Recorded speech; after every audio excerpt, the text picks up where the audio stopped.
जय श्री राम। आंजनेय की आत्मकथा।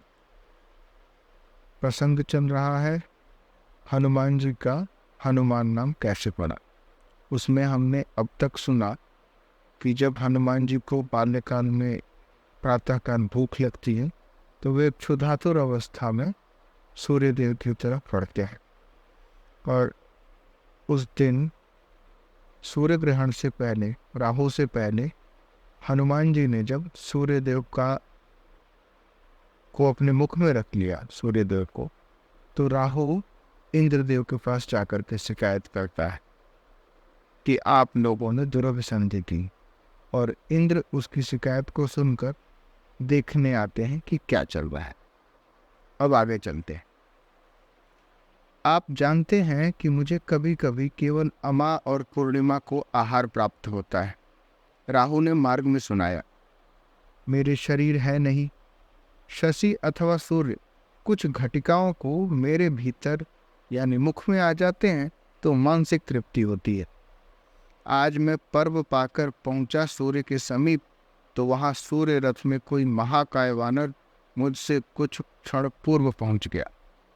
उसने थोड़ी क्रीड़ा की भास्कर के साथ और फिर उन्हें उठाकर अपने मुख में रख लिया। मैंने तो समझा कि आपने संधि भंग की है। अब तुम रवि को अपना ग्रास बना सकते हो। इंद्र ने राहु को उत्साहित किया। राहु बढ़ा सूर्यमंडल की ओर, किंतु तुमने तो राहु को ही झपट कर पकड़ लिया। देवर्षि खुलकर हंसे। वह त्राहि त्राहि चिल्लाने लगा, लेकिन तुमने सूर्य को मुख से निकाल दिया था। मुझे कोई स्वाद नहीं जान पड़ा सूर्य में। मेरे मुख में पहुंचकर भगवान भास्कर ने अपने करों से मेरे मुख के अंतराल का स्पर्श किया। मैं चौंक गया कि भूल से मैंने कोई सजीव प्राणी मुख में डाल लिया है। हम वानर उपदेव सर्वथा शाकाहारी हैं। मैंने राहु को भी कोई जम्बू फल के समान परिपक्व काला फल समझकर ही पकड़ा था। वह बिना हाथ पैर के गोल मुख, लेकिन जब वह आर्तनाद करने लगा मैं समझ गया कि वह भी प्राणी है। उससे मुझे कोई द्वेष नहीं था। मैंने उसे छोड़ दिया। वह भागा, भय के कारण भागा। मैं उसे पुनः पकड़ने की इच्छा नहीं करता था। त्राई माम पुकारता राहु भागा और ऐरावत की ओट में छिप गया। तब मेरा ध्यान ऐरावत की ओर गया। तब तक प्राणी और फल में अंतर कर पाने जितना विवेक मुझ में नहीं था। मुझे लगा कि यह बहुत बड़ा श्वेत फल सम्मुख है। मैं ऐरावत को फल समझकर उसे पकड़ने झपटा। मुझे क्षुधा पीड़ित कर रही थी, तभी इंद्र ने वज्र उठा लिया। तीव्र प्रकाश, प्रबल गड़गड़ाहट, और मुझे लगा कि मेरे हनु को भस्म कर दिया गया। मैं कुछ समझ सकूं इससे पूर्व ही संज्ञा शून्य हो गया। मुझे देवर्षि ने बतलाया था। देवराज इंद्र ऐरावत के साथ तत्काल लौट गए। राहु ने सूर्य को अपना ग्रास बनाया।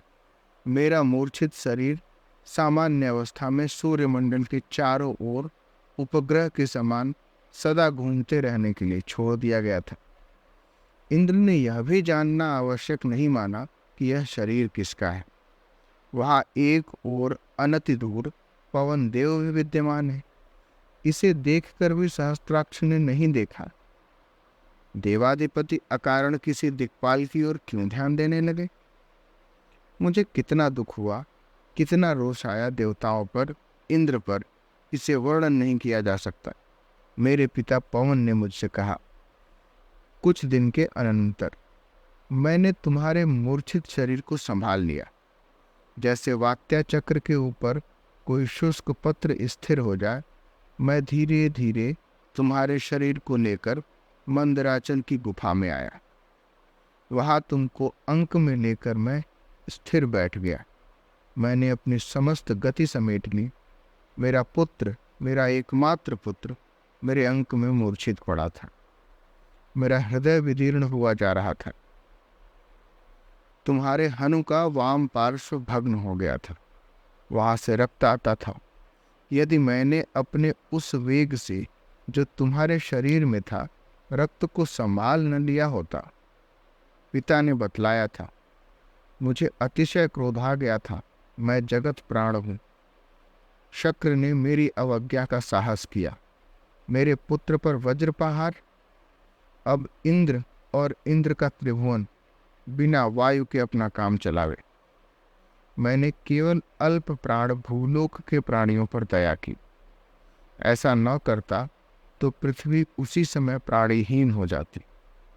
तुमने पृथ्वी पर जन्म लिया था। पार्थिव प्राणी तुम्हारे थे, अतः मेरे अपने थे।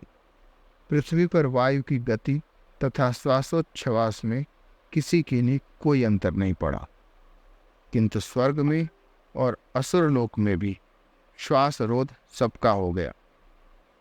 मुझे इंद्र के कारण सुरों पर और राहु के कारण असुरों पर भी रोष था। कुछ क्षण भी व्यतीत नहीं हुए थे कि मंदराचल की उस गुफा के सम्मुख स्वयं भगवान हंसवाहन का हंस अपने पक्षों की गति से सस्वर सामगान गगन में गुंजित करता उतरा। मैं चौंक गया। तुम्हारा शरीर भूमि में रखकर मैंने लोक पितामह को प्रणिपात किया। पिता इस वृत्त को सुनाते समय भी आवेश में आ गए थे। मैंने देख लिया कि प्रायः समस्त सुर सृष्टिकर्ता के पीछे खड़े। जय श्री राम।